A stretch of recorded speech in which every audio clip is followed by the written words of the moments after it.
شوية بلجنز رايقة ما ينفعش ان انت ما تعرفهاش، هتحط شغلك من حتة لحتة تانية خالص. الجزء الرابع، رقم واحد، اوتو فلو. اوتو فلو دي يا باشا هي بلجن المفروض ان هي بتركز على اليوزر فلو، بتخلي اليوزر فلو يقدر يعمل، او يوزر فلو بيتعمل بشكل اوتوماتيك، تقدر تعملها من غير ما تعمل اي حاجة خالص.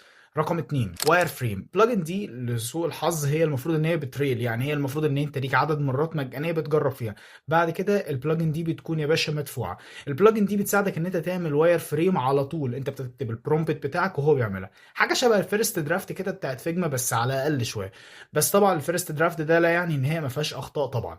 فالبلجن دي بتسرع عليك او بتساعدك ان انت تعمل واير فريم كامل بدون تدخل منك، وده قبل ما انت تعمل الوان او قبل ما باتش ستايلر. باتش ستايلر هي بلجن انا ما اعرفش ازاي مش معروفه، بس البلجن دي هي حلوه في حته ان هي بتقدر تساعدك ان انت تعمل تعديل على الوان ونصوص في كذا سكرينه بدون ما انت تعدل على كل سكرين. تخيل انت بتعدل على سكرينه في سكرينه في سكرينه، حاجه صعبه قوي. فالبلجن دي بتساعدك ان انت تعدل ده كله بضغطه واحده بس، حاجه اشبه بالتوكنز كده بس على شكل مجاني اكتر شويه. لو عايز تعرف بلجنز اكتر تابعني.